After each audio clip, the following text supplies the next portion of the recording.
Welcome to the Bald Brad Show. In today's episode, we're going to be looking at some viral video clips of teachers talking about how bad the American education system has gotten. Now, many of you may or may not know I'm a high school math teacher myself. I teach statistics, algebra 2, as well as finance. I've also taught in a middle school classroom setting as well from 6th to 8th grade. I was not always a teacher. I was an accountant before and switched into the career of teaching. It is currently my 6th year. I absolutely love it. One of the best decisions I've ever made. But I'm going to give you my insight on all of this as we go through it. Hit that like and subscribe button. Leave us a comment down below. Share this link with your friends and family. Without further ado, let's go ahead and roll it. No, y'all, can we talk about it? Can we please talk about it? Let's take a moment to discuss. Let's take a moment to debrief. Let's take a moment to unpack. So I'm not really understanding why they not telling y'all. Like, we all know that the world is behind, like, globally, like, because of the pandemic and stuff. But I don't understand why they not stressing to y'all how bad it is. Like, I'm not even trying to be funny, but these kids are... I'm going to just say this. I teach 7th grade. They are still performing on the 4th grade level. I don't care how you flip it, turn it, swing it, swindle it. They still performing on the 4th grade level. Ain't nobody talking about how they just keep moving, passing them on. They just keep passing them on, passing them on, passing them on, passing them on, passing them on, passing them on.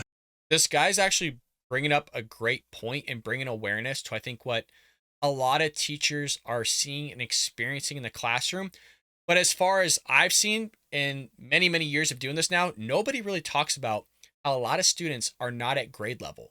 Like the vast, vast majority are not at grade level. And what's happening is from elementary school to middle school to high school is we're just transitioning them through the system without having the prerequisites to be successful in whichever grade level they are at. And so what we're having to do is, yes, fill in those missing gaps of knowledge, but there could be so many missing gaps of knowledge, or in other words, the hole has been dug so deep where it's virtually impossible to support those students to get them to grade level while at the same time meeting those same grade level standards that were instituted by the state. So I like the fact that he's bringing awareness to it. The messaging probably could have been a lot softer, but again, I like that he's bringing awareness to the American people regarding what's going on in the education system and how much has changed since probably you and I have been in the school system as well.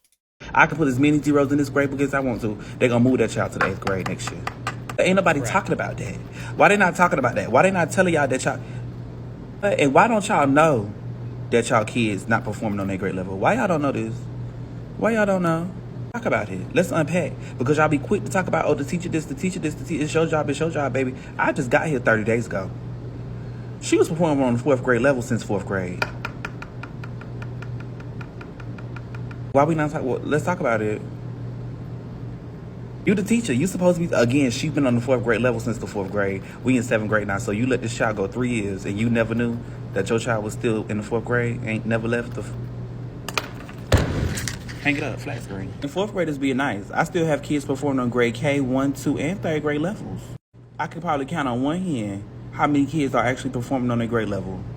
So just imagine, you don't know that your child been on the 2nd grade level since the 2nd grade and they now in the 7th or 8th grade? Are you joking right now? And these are future leaders, our future doctors, our future nurses, our future... Please. Please. No, y'all. I hate to say it, but again, he's not wrong. I think the messaging could be presented probably a little more softer. But look, this is probably somebody is tired because you get into the career of teaching to serve students and parents, but it's a two-way street. Is that you could do the best of your ability to support all students, but at times you're also built up to not succeed. And what I mean by that is, again, when you're progressing a student along the system, which is basically everybody, he's not wrong, is that you could put all zeros in a grade book and the district's still going to pass them along. They'll just tell you to, hey, have them turn in late work or whatever, forget the exams, have them retake assessments, the same exam, just memorize the questions and the answers. There's many different ways to progress a student through the system that probably shouldn't have been progressed through, because what happens to them once they graduate high school and they go to college, which we've seen ramifications in college where students are not meeting the prerequisite mathematical level to get into the entry level math that they would need to graduate, which is why you see a huge impacted sector of mathematics and English in these college and these university systems, because kids can't even meet the entrance exam to get into that entry-level mathematics, so it's greatly impacted. Which is why at some level of the CSU system, for example, they got rid of those placement exams because all the students are placed in lower level math or English because they couldn't, again, get to that specific level because they didn't have the prerequisite for it. So I understand what he's saying here. I do agree with him. He is not wrong to say that we're just passing kids through the system, whereas there could be some benefits, I know the studies on it are a little scanty as far as is a student really benefiting if you hold them back, and how long do you hold them back before you actually still progress them through the system as well. I think maybe that's a conversation for a later video. But we have some other teachers reacting to what he's saying here, and we have some other people reacting as well that I want to give my commentary on. Let's continue. I teach 7th grade. They are still performing on the 4th grade level. It would benefit you to watch his entire video because he breaks it down about how, like, and that's the kids that are doing well. Because I also teach 7th grade, and we have kids that have math grade level equivalents of 1st and 2nd grade, 3rd grade, many at 4th grade, very few at grade level, very few, if any, in some classes.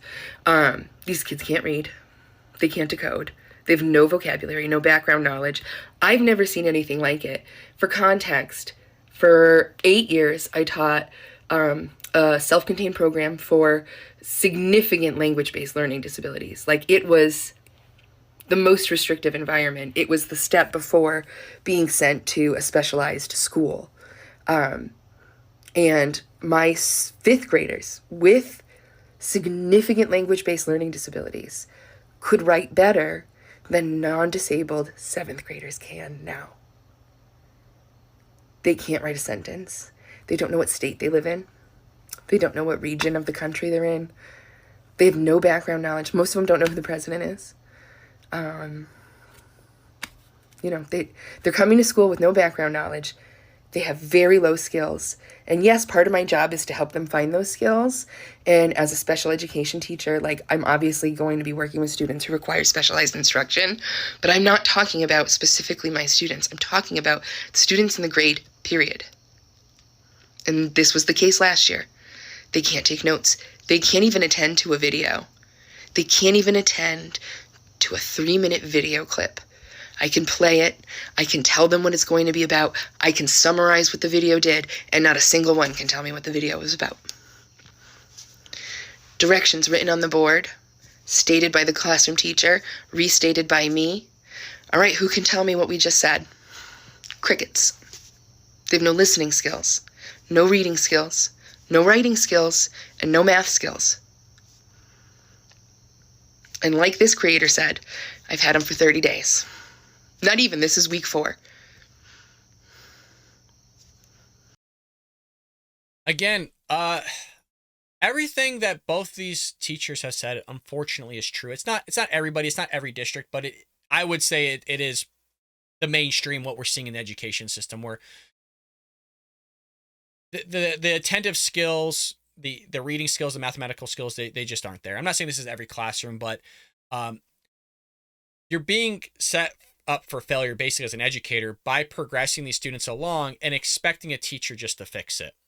You can have a class of 36, 40 students at this point, and you'll have 6 classes of that, all different, meaning that theoretically, and not even theoretically, just factually now at this point, you're going to have, say you have one class, at bare minimum, every student's going to have at least one missing gap in knowledge, meaning at some way along their education, they didn't obtain a certain foundational mathematical skill or English or reading skill, and that it's your job as an educator to fill in. Just one class of 40 students, meaning you have 40 missing gaps of knowledge to fulfill, as well as teach that specific state standard or standards to those students. Meaning not only are you teaching prior year material, but you also have to teach current year material, which we all know we only get 180 days in the classroom. Some classes are only 45 minutes long to teach a lot of content. So you're already set up for failure in that regard. Furthermore, if you have 40 students just in one class, times that by 6 or 7, because you have 6 or 7 other classes, meaning that you've extrapolated those missing gaps of knowledge into the hundreds. That's just for one. Now, a student has more than one missing gap of knowledge. They have more than one missing foundational core piece of mathematical conceptual knowledge that they're supposed to have. So now you have thousands of missing gaps of knowledge that somehow is being relied upon one educator to try and fill. And it doesn't mean that you don't have the heart not to fill it.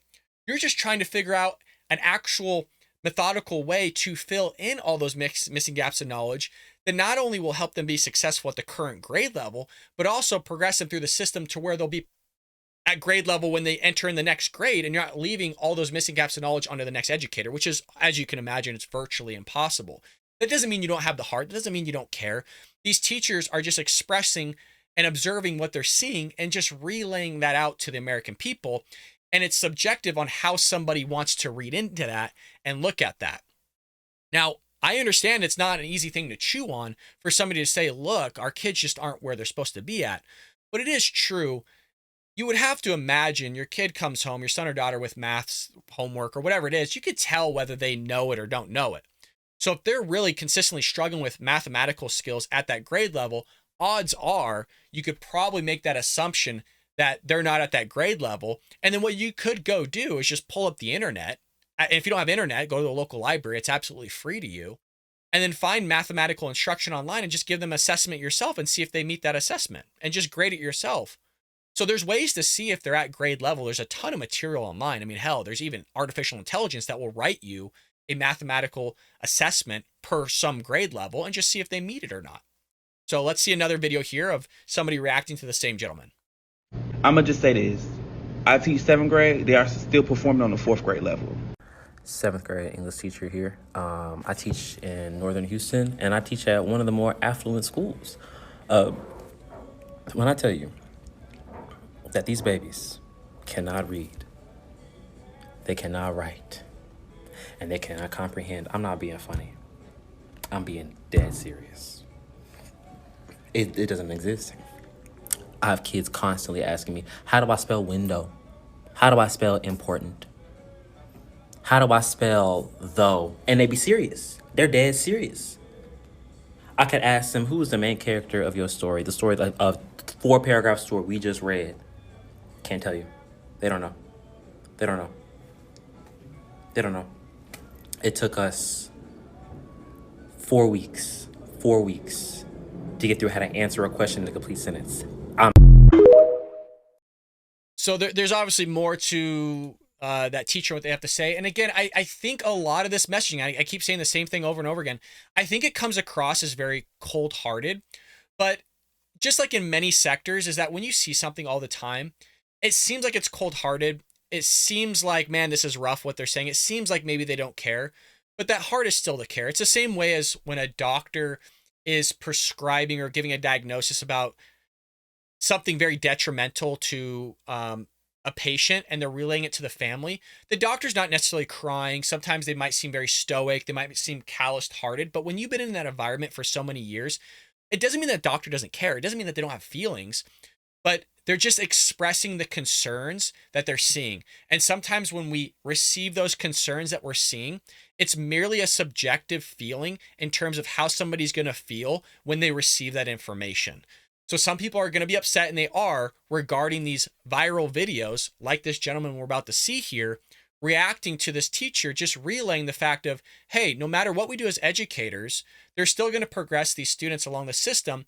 And he's bringing awareness to that fact. And maybe that's not the best thing for these students. This gentleman here clearly has a differing viewpoint. Let's hear what he has to say. That your child was still in the 4th grade, ain't never left the...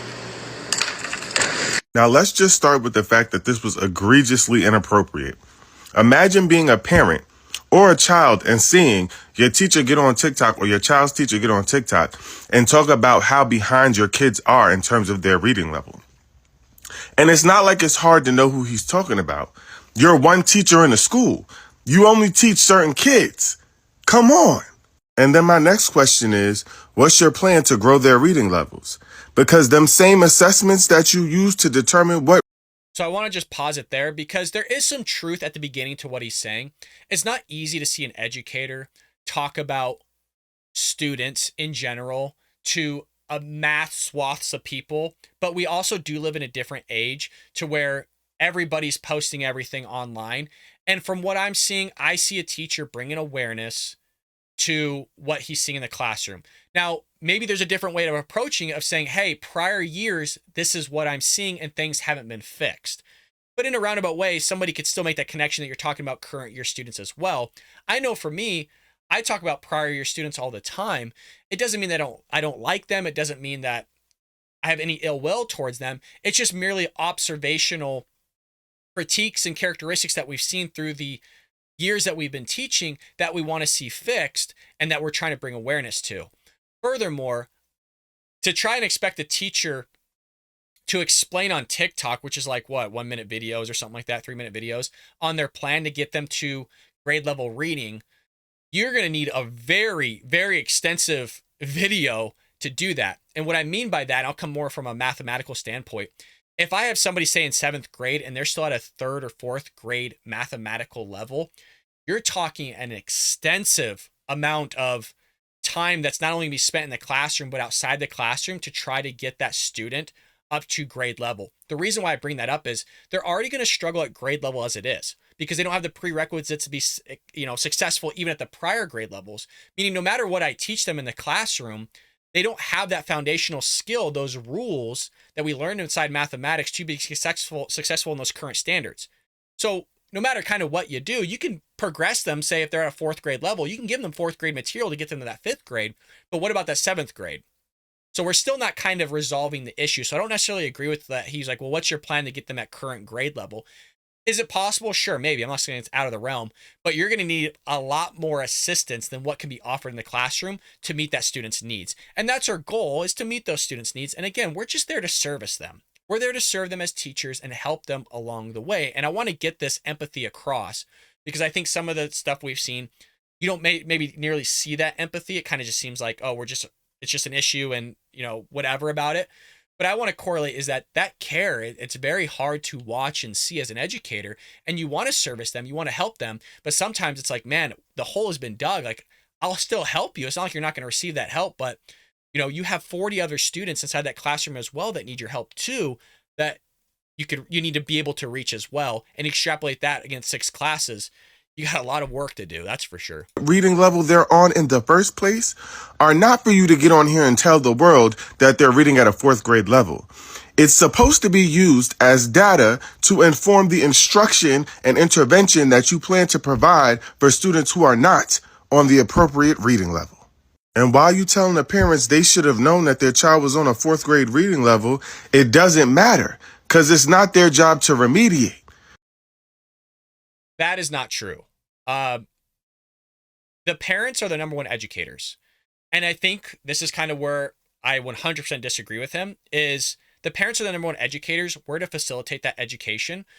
And what we've done within our culture and our milieu as Americans is that we've had the teacher become the number one educator. And that goes from morality, which I don't agree with. I'm not there to instill morality into your son or daughter. I'm there to instill mathematical knowledge within them and to be on time and those types of things I think we can all come to agreement on.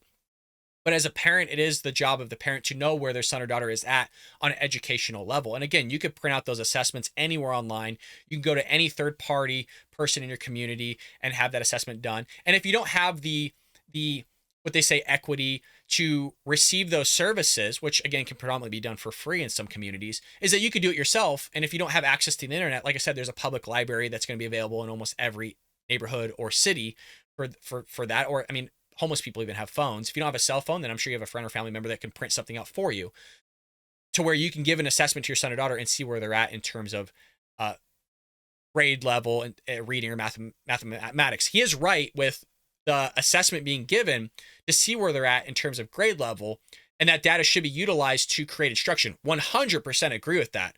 And that's why usually we give a diagnostics check at the beginning of the year to see where people are at in terms of their level of knowledge. And that's where we can assess them to see if they're at grade level reading or not, and what we can incorporate inside instruction. But at the same time, again, I got to emphasize this many, many times, we have standards that we have to teach. And you only have 180 days. And so if you're spending majority of that time doing review and not actually teaching the standards to that grade level, then when they move on to the next grade level, it kind of is a snowball effect. And that's what's bringing awareness and being raised by these teachers, is the snowball's gotten so big to where I can maybe cut that snowball down a little bit, but there is no possible way that I'm absolutely going to be able to get that down to where it needs to be and actually be at a grade level by the end of the year while servicing hundreds and hundreds of other students in the classroom at the same time. So I don't think this gentleman here is fully encapsulating why the awareness is being raised and what the message is actually as a whole. It's yours as the teacher. And it sounds like your only plan here is to give out zeros to try to get kids to be retained. And what is made profoundly clear to me, Completely missing the point. It almost seems like he's saying, oh, well, this teacher is just attacking students rather than trying to solve the issue of meeting grade level requirements. The whole purpose of what that teacher was saying by throwing out zeros is that we can throw zeros in the grade book, but at the end of the year, what's going to be asked of us is to change those zeros or have that student make up that missing assignment or just give them 50% for not turning it in at all and then pass them through the system. So again, the whole message that teacher was trying to bring awareness to was we're just passing kids through the system willy-nilly without any regard to actually meeting the grade standards. And I think this gentleman here, unfortunately, I think missed that huge point that the teacher was trying to say. based on that video, is that you've done no training to understand access. Because many parents don't have the tools to understand what reading level their student is on. You know why? Because the system doesn't allow for it. And you've I understand where he's coming from, but we see this a lot of times where we kind of roll over on our shell like a turtle and we're on our backs and we don't know how to resolve issues. This whole idea of like we don't have access, I don't think everybody has equal access to everything. There's people that aren't going to have I'm not going to have equal access to somebody else, but there's only two real ways to navigate this is, do we roll over on our back like a turtle and say, woe me, I don't have equal access? Or do we find avenues to have that access that other people have? And that's why I mentioned the libraries, because I always hear this, well, my son or daughter, I don't have access to the internet or a computer or something. Like I said, mostly everybody has a cell phone. I've seen homeless people have laptops. I'm not saying everybody does, but let's just go on a mathematical journey. Is everybody, even schools, have textbooks. Mathematics, for the most part, until you get to maybe high school. I mean, even high school, algebra has been around for thousands of years. Geometry has been around for thousands of years as well. Probably the newest mathematics would be statistics, meaning that it hasn't changed all that much. Everybody has access to a textbook. The textbook shows you how to do it. And sometimes as a parent, we're going to have to learn the mathematics to be able to teach our students, which is not easy, or I should say our kids. It's not easy. But this whole idea of like, well, we don't have equal access to things, I do agree with that. But there's only two routes. You just roll over and say, oh, well, my son or daughter's not at grade level. I don't know if that's the truth or not. You can get the stuff online.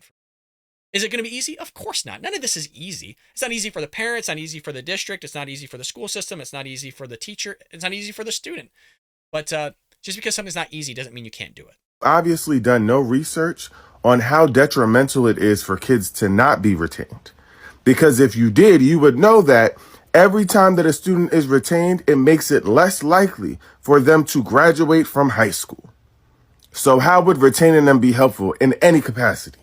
But here's the thing is, again, he's missing the mark, is that we're graduating students already in high school that don't even meet the standards. And that's why they've predominantly done away with the high school exit exam, because students weren't able to pass it in the first place. And that's why I prefaced it as saying they even have entrance exams in college that they're doing away with, because they're graduating high school when they shouldn't be in the first place with a general ed and going into college without the skills necessary to be successful in college.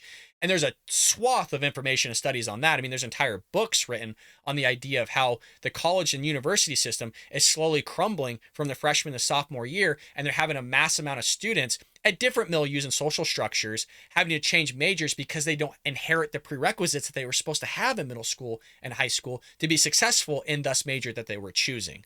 So I wholeheartedly disagree on majority of what this gentleman's saying. I appreciate his empathy and his heart for wanting to see all students succeed.